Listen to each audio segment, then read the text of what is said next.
जी नमस्कार, स्वागत है आपका जेएस माल यूट्यूब चैनल पर गाइस। आज हम एक लेटेस्ट कवर करेंगे गाइस। इंडियन पॉलिटी का टॉपिक रहेगा भारतीय संवैधानिक विकास। भारतीय संवैधानिक का विकास में क्या चुनौतियां आई थी, क्यों बनाया गया था और क्या इसके परिणाम रहे, तो वो सारी चीज़ें हम यहाँ पर डिस्कस करेंगे। इम्पोर्टेंट टॉपिक है, मॉडर्न हिस्ट्री का एंड है और इंडियन पॉलिटी का शुरुआत रहती है। भारतीय राज्य व्यवस्था और भारतीय संविधान, तो टॉपिक का नाम है संवैधानिक विकास। ठीक है, भारतीय मतलब भारत का संवैधानिक विकास, constitutional development of India guys. ठीक है, constitutional development of India, Bharat का संवैधानिक विकास। ठीक है, संवैधानिक विकास।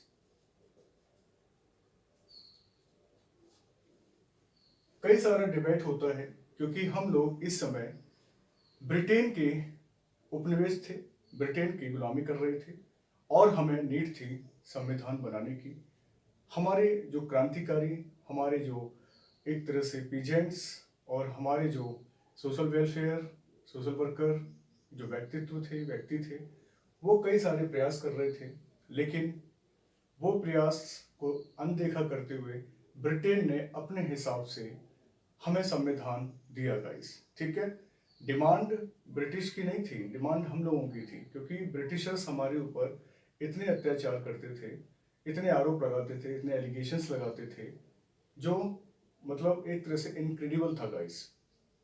उस बिहाफ पर, मतलब उस उद्देश्य को लेकर ब्रिटेन ने हमें एक संविधान बनाने का सुझाव दिया। कई योजना आई थी, क्रिप्स मिशन आया, अगस्त प्रस्ताव आया, कैबिनेट मिशन आया।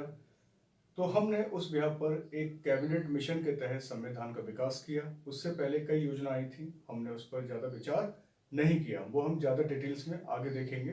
ठीक है गाइस, तो संवैधानिक विकास दो तरह से होता है गाइस, मैं यहाँ डिस्कस कर लेता हूँ। पहला होता है EIC के अधीन और एक होता है ब्रिटिश क्राउन के अधीन।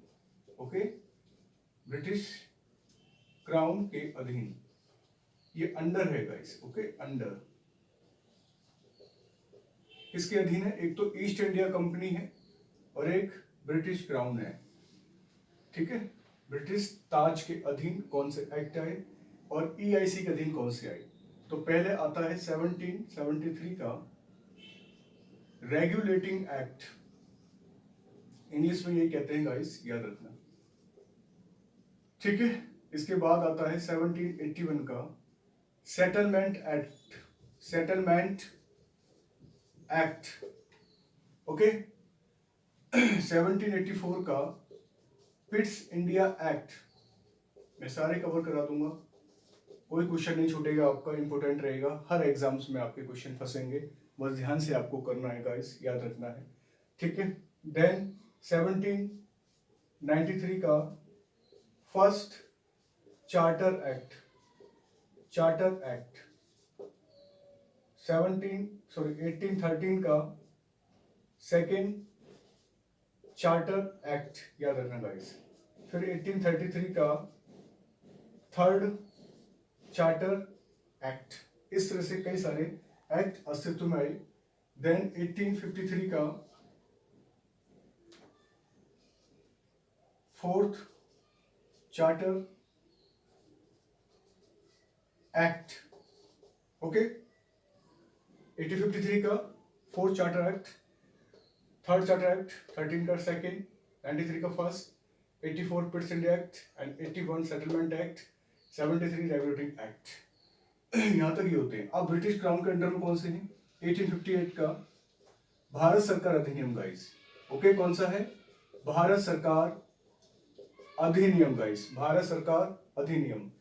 Then 1861 Indian council act, Indian council act, council act, भारतीय परिषद अधिनियम।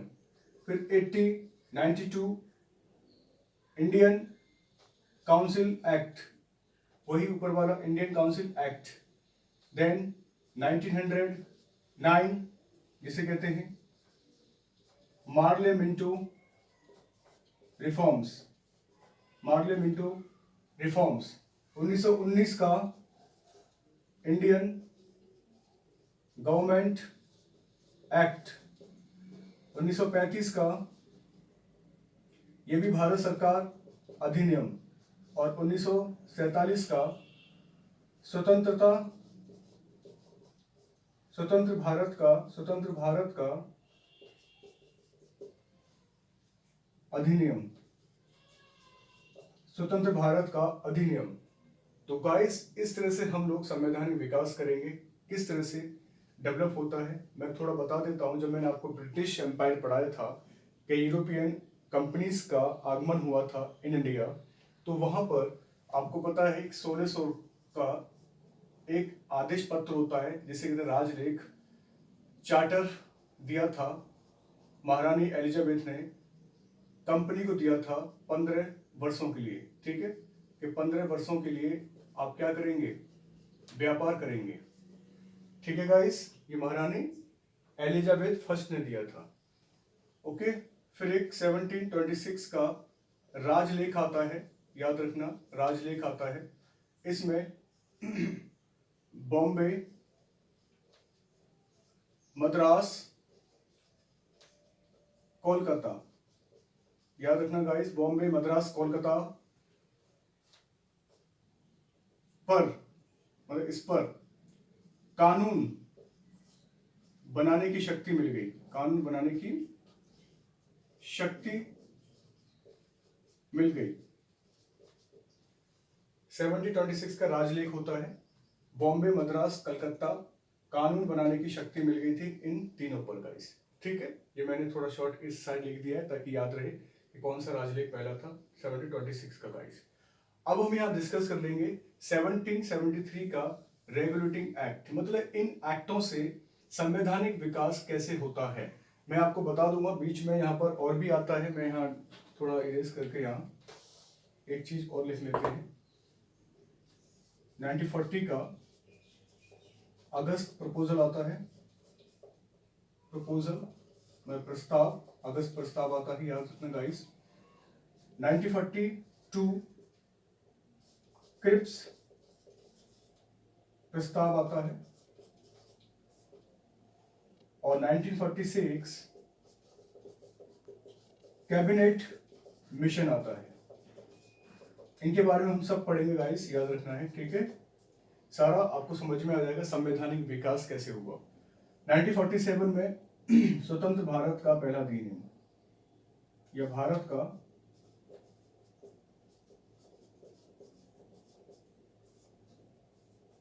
अधिनियम, भारत का स्वतंत्रता का अधिनियम 1947। तो इस तरह से हम लोग डिस्कस करेंगे 1773 का रेगुलेटिंग एक्ट पहला, जो ईस्ट इंडिया कंपनी के अधीन है। बाकी ब्रिटिश क्राउन के अधीन आ जाते हैं, क्योंकि 1858 में ईस्ट इंडिया कंपनी को खत्म कर दिया जाता है, याद रखना। ठीक है, क्योंकि इसने काफी सारा शोषण किया, काफी सारे प्रॉब्लम्स थी इसके अंदर, एडमिन पावर का मिसयूज किया गया था, और इसने इंडिया के जो पीपुल हैं, इंडिया की जो लॉ एंड ऑर्डर है उसको भी ध्वस्त कर दिया था ईस्ट इंडिया कंपनी ने। इसलिए व्याप्त दोषों को दूर करने के लिए एक कौन सा एक्ट आया था, सेटलमेंट एक्ट आया था, और इसको दूर करने के लिए कौन सा आया था, 1784 पिट्स इंडिया एक्ट आया था। तो थोड़ी थोड़ी बातें हम लोग कर लेंगे गाइस। ठीक है, तो मैं पहले एक हेडलाइंस डालूंगा 1773 का रेगुलेटिंग एक्ट। ओके गाइस, तो ये मैं यहाँ से मिटा देता हूँ थोड़ा सा। ठीक है, तो हम लोग वन बाय वन यहाँ डिस्कस करते चले जाएंगे। ठीक है, तो पहला रहेगा हमारा 1773 का रेगुलेटिंग एक्ट। यहां पर पहले ब्रिटेन के पीएम कौन थे पूछा जाता है, Northbrook, Northbrook, Northbrook, Northbrook के हिसाब से कौन आया, रेगुलेटिंग एक्ट। ठीक है, ब्रिटेन के पीएम थे, पूछा जाता है। उसके बाद एक कमेटी के सुझाव पे आया था, कौन सी कमेटी थी ये, कमेटी का नाम है सीक्रेट कमेटी गाइस। कौन सी, सीक्रेट कमेटी आई थी, गुप्त समिति के आधार पर रेगुलेटिंग एक्ट लेके आए थे। इसमें बोर्ड ऑफ कंट्रोल था, sorry board of director, board of directors थे, बोर्ड ऑफ डायरेक्टर्स। ठीक है, बोर्ड ऑफ डायरेक्टर्स अपॉइंट किए गए थे कि किस तरह से, जिसे हम कहते हैं हिंदी में निदेशक मंडल, ये ध्यान रखेंगे कंपनी के ऊपर, निदेशक मंडल मतलब 70-73 रेगुलेटिंग मतलब तो नियंत्रण अधिनियम, नियंत्रण करने के लिए बोर्ड ऑफ डायरेक्टर बनाया गया था कि ध्यान रखना कंपनी अपने हिसाब से रूल करे इंडिया के ऊपर, ठीक है, लॉ एंड ऑर्डर कामयाब रखे। तो ये पॉइंट लिख लेना गाइस, मैं पॉइंट टू पॉइंट बताते जा रहा हूँ कौन से पॉइंट हमारे पूछे जाएंगे, एग्जाम्स में पॉइंट्स आते हैं और ऑप्शन आएंगे, आपको क्लिक करना है। जो सिविल सर्विसेज में जो मेंस में आता है तो कभी कभी पूछ लिया जाता है, तो मेंस में हम ज़्यादा डिटेल्स में साथ साथ नहीं बता रहे क्योंकि थोड़ा थोड़ा शॉर्ट बताएंगे ताकि आप उस पॉइंटों को मेंस में भी तोड़ सकें, ठीक है, याद रखना। नेक्स्ट देखते हैं, जो बंगाल का गवर्नर था रॉबर्ट क्लाइव, वो यहाँ पर बंगाल का गवर्नर जनरल बन के आता है वारेन हेस्टिंग्स। जो पद था, तो जो गवर्नर का था पद, गवर्नर ऑफ बंगाल, बंगाल का गवर्नर चेंज इनटू मतलब किस में बदल जाता है, change into governor general of Bengal. Okay guys, और नाम होता है Warren Hastings, Warren Hastings guys, याद रखेंगे आप, ठीक है। वारेन हेस्टिंग्स को बंगाल का गवर्नर जनरल बना दिया गया था। वैसे बंगाल का गवर्नर कौन था आप जान सकते हैं, बंगाल गवर्नर था पहले रॉबर्ट क्लाइव, उस समय प्लासी के बार में। जब ये एक्ट आया तो वो खत्म कर दिया गया और वारेन हेस्टिंग्स को गवर्नर जनरल बना दिया बंगाल का गाइस। और यहाँ पर एंड ऑफ ड्यूअल सिस्टम भी खत्म कर दिया गया। जो ड्यूअल सिस्टम बनाया था किसने, रॉबर्ट क्लाइव ने, द्वैध शासन जिसे कहते हैं, द्वैध शासन, इसको भी खत्म कर दिया था किसने, वारेन हेस्टिंग्स ने, ठीक है गाइस, याद रखना इंपॉर्टेंट है। वारेन हेस्टिंग्स ने इसे खत्म कर दिया 1772 में, ठीक है। जब ये आते हैं तभी इसको खत्म कर देते हैं। शुरुआत किसने की थी, रॉबर्ट क्लाइव ने, कई बार आया द्वैध शासन का, मैं प्लासी के युद्ध में पढ़ा चुका हूँ, देख लेना उसको, ठीक है, किस तरह से दो बार शासन करते हैं नवाब और कंपनी जो है, ठीक है, किस तरह से क्या काम करते हैं। तो एंड ऑफ ड्यूअल सिस्टम 1772 में गाइस, यही इसी अधिनियम के द्वारा सुप्रीम कोर्ट बनाया गया था गाइस। लिखने को तो बहुत सारी बातें हैं लेकिन मैं उन्हीं पॉइंटों को कवर कर रहा हूँ जो आपके वनडे एग्जाम्स को कवर करेंगे और सिविल सर्विसेज के प्रीलिम्स के पॉइंट ऑफ व्यू से भी कवर करेंगे गाइस, ठीक है। कोई भी एग्जाम्स मतलब ऐसा नहीं जिसमें क्वेश्चन ना पूछे जाते हो, तो इंपॉर्टेंट रहना है। सुप्रीम कोर्ट बनाया गया था गाइस इसी एक्ट के तहत 1774 में, और ये बना था आपका कोलकाता। कोलकाता पहले तीन गांव को मिलकर बना था कोलकाता, याद रखना। सूतीनामा था एक, सूतानाती था, गोविंदपुर था और कालीकट था, याद रखना। इन तीनों को मिलकर कलकत्ता शहर बनता है और वहीं पर फोर्ट विलियम बनाया जाता है, अंग्रेज वहां से कंट्रोल कर लेते हैं। सारा वीडियो में पड़ा हुआ है, देखा करेंगे साहब। तो 1774 में कलकत्ता में सुप्रीम कोर्ट बनाया और यहाँ पर CJI बनाया पहला, Elijah Impey, Elijah Impey guys, याद रखना, एलिजा इम्पे को सीजे बनाए। और अन्य 3 जज भी थे, 03 यहाँ पर, और 3 जजेस भी थे। तो एक ब्रिटिश भारत का मुख्य न्यायाधीश और 3 अन्य जजों का पद भी यहाँ पर क्रिएट किया गया था गाइस, याद रखना, ठीक है। तो ये 1773 का रेगुलेट एक्ट से बातें मैंने लिख दी हैं, इंपॉर्टेंट बातें रहेंगी। अब नेक्स्ट जो मैंने बताया सेटलमेंट एक्ट, तो नेक्स्ट एक्ट लिखेंगे हम 1781 का। पूछा जाता है 1781 का क्या है, वैसे इंपॉर्टेंट नहीं है, मैं बता देता हूँ। ये सेटलमेंट एक्ट है, सेटलमेंट एक्ट, इसको हम अमेंडमेंट एक्ट भी कहते हैं, अमेंडमेंट एक्ट भी कहते हैं, संशोधित अधिनियम कहते हैं, ठीक है। ये आया 1781 में और इनको, इस एक्ट में बंगाल, मद्रास और बॉम्बे पर कानून बनाने की शक्ति मिल गई थी, शक्ति मिल सकती थी, मतलब मिल गई थी, इन पर लॉ बनाने की शक्ति इनको प्राप्त हो गई थी गाइस, ठीक है। 1781 ज्यादा इंपॉर्टेंट नहीं है, मैंने बता दिया, इसको अमेंडमेंट एक्ट कहते हैं। बंगाल, मद्रास, बॉम्बे में कानून बनाने की शक्ति प्राप्त हो सकती थी या हो सकती है किन पर, किस एक्ट को, 1781 को, इनको मिल भी गई थी, ठीक है। और ये एक्ट क्यों आया था, 1773 का जो व्याप्त दोष थे, यहाँ पर व्याप्त दोष किसमें थे, 1773 में, उनको दूर करना था, उनको दूर करना भी था गाइस, इंपॉर्टेंट है, याद रखना, दूर करना भी था। इसलिए 1781 में क्या हुआ, अमेंडमेंट हुआ था 1773 को लेकर। इतना पॉइंट याद हो जाएगा। बहुत सारे पॉइंट हैं, लिखने को मैं लिखता रहूंगा, लेकिन आप समझना साथ साथ गाइस, क्योंकि बहुत ही ज़्यादा इंपॉर्टेंट है। अगर समझ में नहीं आया तो सारा वीडियो, मेरी मेहनत और आपका जो देखने का, वो सब बेकार हो जाएगा, इसलिए ध्यान से करना है, ठीक है गाइस। नेक्स्ट जो एक्ट आता है, मैं ये मिटा देता हूँ, ठीक है, ब्रिटिश क्राउन को भी यहाँ से हटा देते हैं हम लोग। नेक्स्ट एक्ट आएगा, क्यों, क्योंकि मैं वीडियो ये लंबा हो जाएगा, तो कुछ कोशिश करूंगा कि मैं सारी चीज़ें को अच्छी तरह से, जो आने वाले क्वेश्चन है उनको ही बताऊं, ठीक है, याद रखना। 1784 का Pitt's India act guys, Pitt's India act, ये पूछ लिया जाता है, बताओ 1784 में क्या आया था, या पिट्स इंडिया एक्ट क्या था। पिट्स का मतलब होता है, ये ब्रिटेन के पीएम, याद रखना, ब्रिटेन पीएम का नाम है पिट्स, लॉर्ड पिट उनके नाम पर आया था। और इसी में ही बोर्ड ऑफ कंट्रोल का पद बनाया गया था, बोर्ड ऑफ कंट्रोल।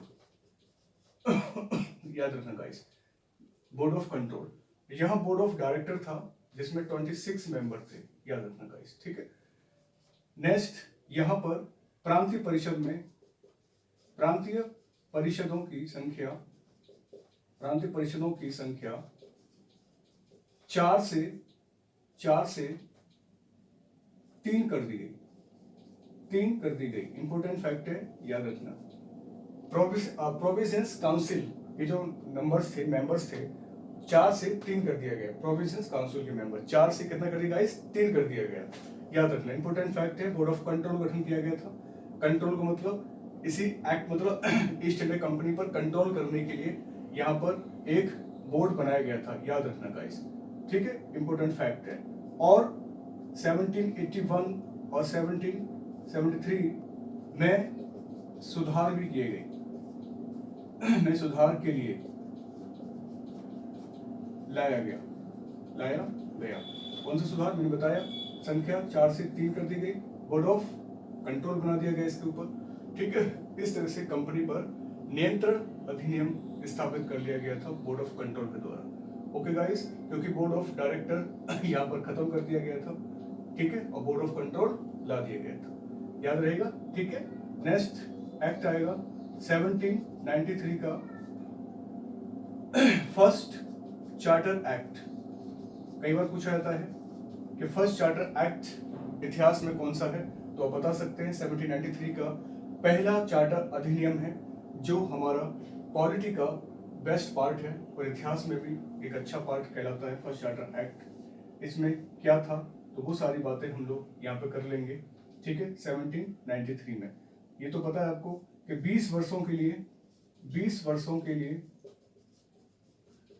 कंपनी को व्यापार करने का अधिकार दे दिया गया, व्यापार करने का राइट दे दिया गया, अधिकार दे दिया गया, याद रखना। इतना कठिन हिंदी नहीं है, क्योंकि हिंदी मीडियम के ज़्यादा स्टूडेंट हैं, मैं मैक्सिमम इंग्लिश में लिख रहा हूँ, तो कोई इशू नहीं, मैं हिंदी में बोल रहा हूँ, ठीक है, दोनों ही बाइलिंगुअल है, समझ लेना है। तो मतलब कंपनी को राइट दे दिया गया फॉर 20 ईयर्स के लिए, और ये राइट किस पर दी, एक राइट था किस पर, ट्रेड राइट, मतलब व्यापार करने राइट था ऑन टी, चाय पर, किस पर, चाय पर व्यापार करने का अधिकार दिया 20 वर्षों के लिए, किसको दे दिया, इंडिया और चाइना को गाइस, इंडिया और चाइना को 20 वर्षों के लिए कंपनी को व्यापार करने का अधिकार दे दिया, किस पर, चाय पर। बहुत इंपोर्टेंट रहता है कि चाय पर अधिकार दिया था किन दो देशों पर, इंडिया और चाइना पर। और इंडिया और चाइना में ही कंपनी, और उन्होंने स्थापित की, ऐसी बात नहीं चाइना में कंपनी नहीं बनाई ब्रिटेन ने, चाइना में भी कंपनी बनाते हैं लोग, ठीक है गाइस, याद रखना। अब जो नेक्स्ट एक्ट आता है वो रहता है हमारा 1813 का। अब देखिए 20 वर्षों के लिए 20 और ऐड कर दो तो 1813 हो जाएगा। तो ये कौन सा एक्ट है, कॉन्स्टिट्यूशन का सेकंड चार्टर एक्ट है गाइस, चार्टर एक्ट मतलब चार्टर अधिनियम हिंदी में अधिनियम बोलते हैं, चार्टर अधिनियम। सेकंड चार्टर अधिनियम याद रखना, 1813 का सेकंड चार्टर अधिनियम।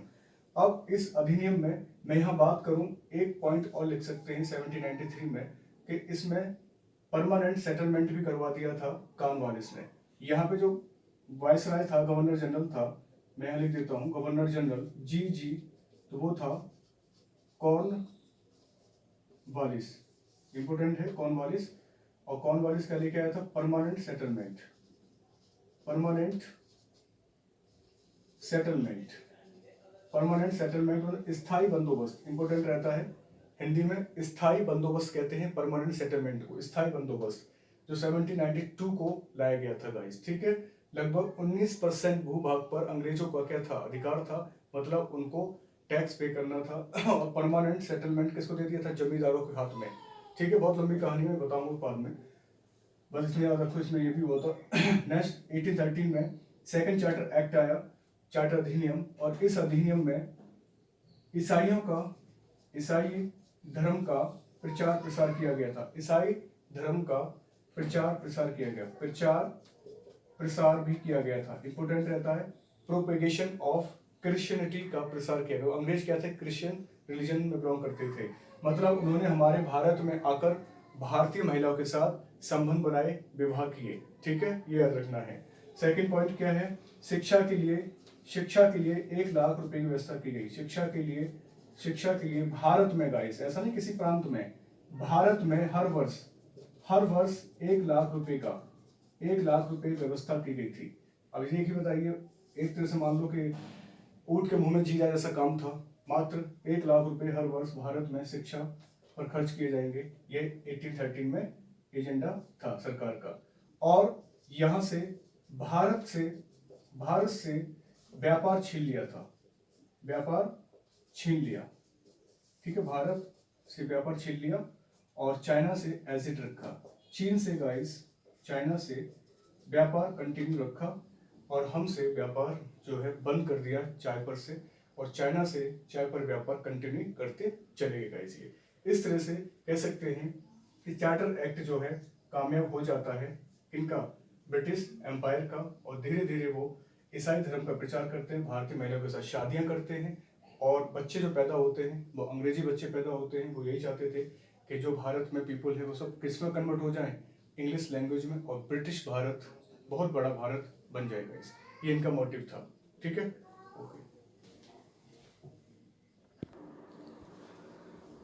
तो भारत से व्यापार छीन लिया और चाइना से एजिड रखा, किस अधिनियम में गाइस, सेकंड चार्टर एक्ट अधिनियम में, ये इंपोर्टेंट रहेगा, याद रखना है।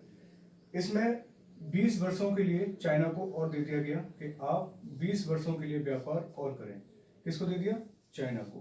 तो अगला एक्ट 20 और जोड़ दो इसमें, तो गाइस कितना आएगा, 1833 में आएगा। तो अगला नेक्स्ट करेंगे हम लोग यहाँ पर 1833, ये मैं यहाँ से इरेज करता हूँ, आप देखते रहना, ठीक है, कंटिन्यूटी बनाए रखना, इंपोर्टेंट फैक्ट हैं सारे के सारे, कोई गड़बड़ नहीं है, बस आराम से अपना वीडियो देखते रहना है, कंटिन्यूटी नोट्स बनाते रहना है, याद रखना।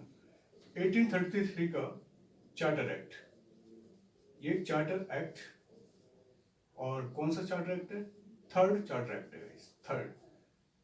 यहाँ पर वायसराय बनके, मतलब जनरल गवर्नर कौन था, गवर्नर जनरल था विलियम बेंटिक, ये पूछे जाते हैं सारे क्वेश्चन, विलियम बेंटिक, 1828 से लेकर 1835 तक रहता है, ठीक है।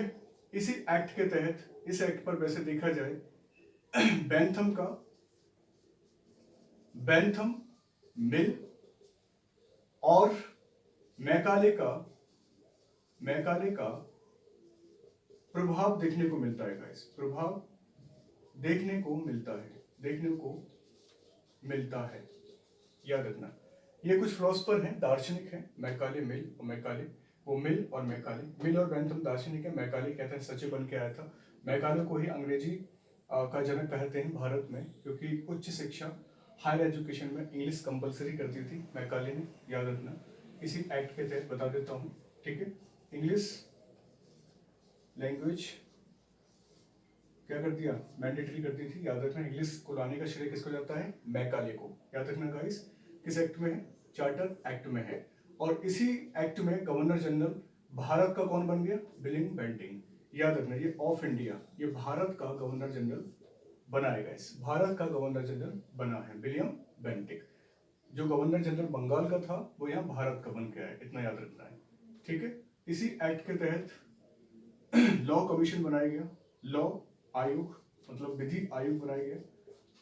विधि आयोग में बनाने का श्रेय किसका है, मैकाले का ही था। इंग्लिश लाने का श्रेय किसका है, मैकाले का था गाइस, याद रखना है। मैकाले बहुत इंपॉर्टेंट रहता है हमारे उसमें, क्योंकि 1854 में जब चार्ल्स वुड का डिस्पैच आता है तो उसमें भी योगदान किसका रहता है, मैकाले का रहता है, डलहौजी के साथ, ठीक है। काफी लंबे समय तक मैकाले रहता है। तो लॉ कमीशन भी बनाया गया था।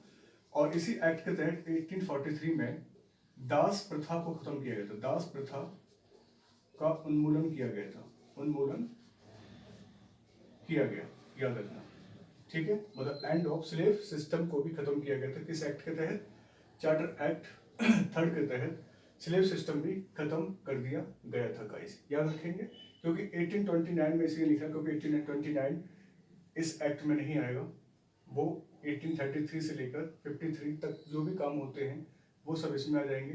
बाकी 1829 में सती प्रथा को अबोलिश किया गया था, एंड किया था, अफोर्ड किसके द्वारा, राजा राम मोहन राय के द्वारा। तो वो अलग पॉइंट याद रखना है, ठीक है, इसमें इंक्लूड नहीं कर रहे हम लोग।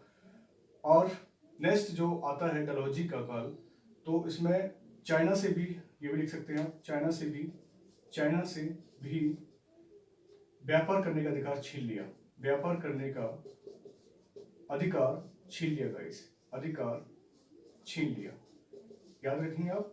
1793 में दोनों को दिया गया था, भारत इंडिया को।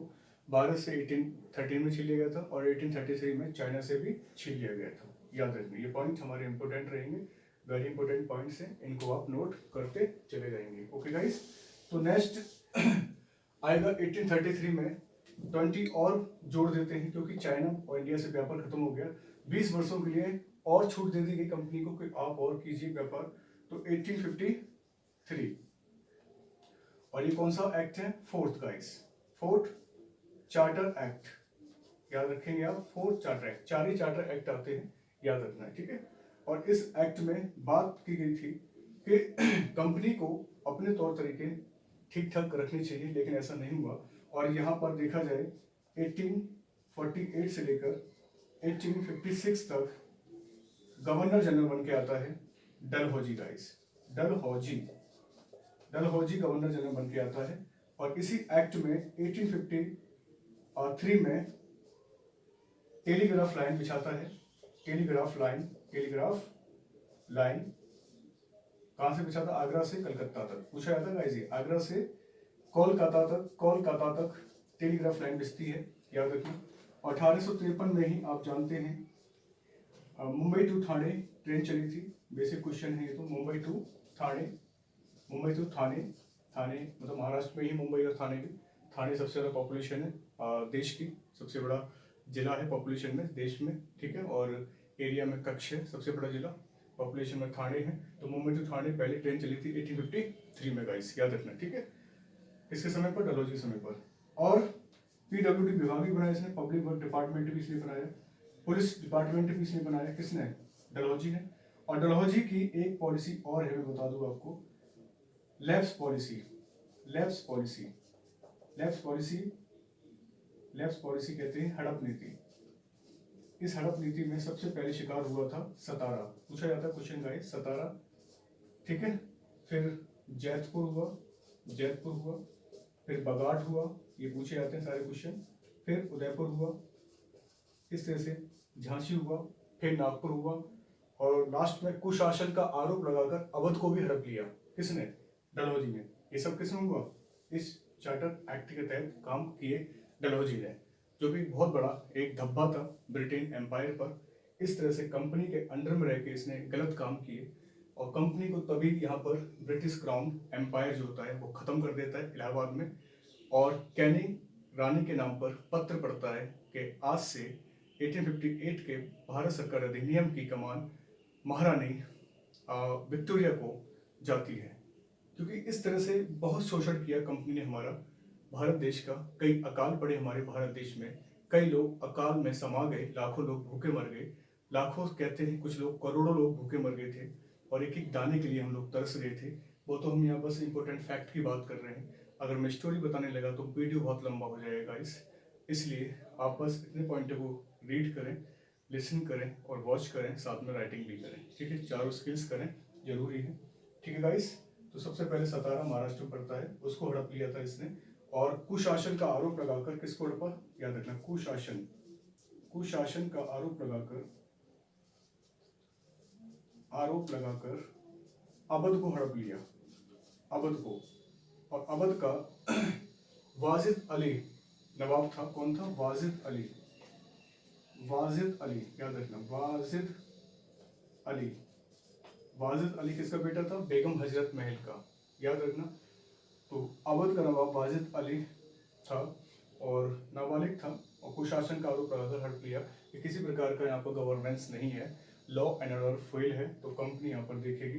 तो उसने हड़प लिया, किसने? डलहौजी ने। तो कई सारे काम इसने गलत किए तौर तरीके से, बस 2-3 वेलफेयर काम किए, और बाकी जो हड़प नीति थी वो बहुत गलत थी। इस तरह से इसको अबॉलिश किया गया, कंपनी को ख़त्म कर दिया गया, और सारी पावर किसके अधीन आ गई? ब्रिटिश क्राउन के अधीन आ जाती है गाइस, याद रखना। ब्रिटिश क्राउन के अधीन पावर आ जाती है, और इस पावर का इस्तेमाल सिर्फ महारानी कर सकती थी, वहाँ के राजा महाराजा ही कर सकते थे, और ब्रिटिश कंपनी को ख़त्म कर दिया गया था इंडिया से, याद रखना। क्योंकि 1833 में ईस्ट इंडिया कंपनी नाम रखा गया था। वैसे तो क्या नाम था आपका? कंपनी का नाम था British merchant and London into the east Indies. उसका नाम बदल के 1833 में क्या कर दिया? ईस्ट इंडिया कंपनी कर दिया गया था। अब जो शासन आएगा अंडर, वो रहेगा गाइस ब्रिटिश क्राउन के अंडर। ब्रिटिश क्राउन के अंडर में शासन आ जाता है, और इसमें EIC को क्या कर देते हैं? खत्म कर देते हैं। याद रखना, किस एक्ट में करते हैं? 1858 के इंडिया गवर्नमेंट एक्ट में करते हैं। पहला काम EIC को खत्म करते हैं, और यहाँ पर जो गवर्नर जनरल होता है, गवर्नर जनरल ऑफ इंडिया, वो कन्वर्ट हो जाता है, चेंज हो जाता है वाइसराय ऑफ इंडिया, के नाम पर, और बन के आता है कैनिंग, याद रखना। कैनिंग को बनाते हैं, लॉर्ड कैनिंग को बनाते हैं, याद रखना, यहाँ पर वाइसराय बन के आता है, ठीक है। वैसे वाइसराय तो इसका समय जो होता है 1856 से लेकर 1862 तक रहता है गाइस, ठीक है। कैनिंग का वाइसराय बन के आता है। वाइसराय ही पत्र पढ़ता है, कहाँ पर? इलाहाबाद में, इलाहाबाद में ही पत्र पढ़ता है। किसके नाम पर पढ़ता है? महारानी विक्टोरिया के नाम पर, क्वीन विक्टोरिया के नाम पर पत्र पढ़ता है, और विक्टोरिया के हाथों में ही ब्रिटिश क्राउन आ जाता है, और विक्टोरिया ईस्ट इंडिया कंपनी को खत्म कर देती है गाइस। तो आगे हम लोग पढ़ेंगे ब्रिटिश क्राउन में, पहला तो हमने देख लिया। आगे हमारा रहेगा 1861 का इंडियन काउंसिल एक्ट के बारे में गाइस, ठीक है। मैं दूसरा वीडियो बना दूंगा इसमें, क्योंकि ज़्यादा लंबा हो जाएगा, तो मैक्सिमम स्टूडेंट के अवॉइड करते रहते हैं लंबे वीडियो को, वो 20, 25, 30 मिनट तक मोर देन देख सकते हैं। मैं ऐड कर सकता हूँ 1861 से 1947 का, तो लगभग 2 घंटे का वीडियो हो जाएगा, ठीक है। बहुत सारा मटेरियल है, मैं जल्दबाजी नहीं कर रहा हूँ, चीज़ों को धीरे धीरे स्लोली पढ़ें। अगर आपको नीड होता है 1861 के बाद का करूं, तो आप मुझे कमेंट करके बताएंगे कि सर दूसरा भी इसका बना दीजिए ब्रिटिश क्राउन के अधीन, तो जो पॉइंट होंगे मैं उनमें डाल दूंगा गाइस। अगर आप मुझे बोलेंगे तो, अगर कोई मुझे पास नोटिफिकेशन नहीं आता, कमेंट नहीं आता, तो शायद मैं ड्रॉप कर सकता हूँ ब्रिटिश क्राउन को, ठीक है। नीड होगी तो मैं जरूर बनाऊंगा। ओके गाइस, नमस्कार, जय हिंद।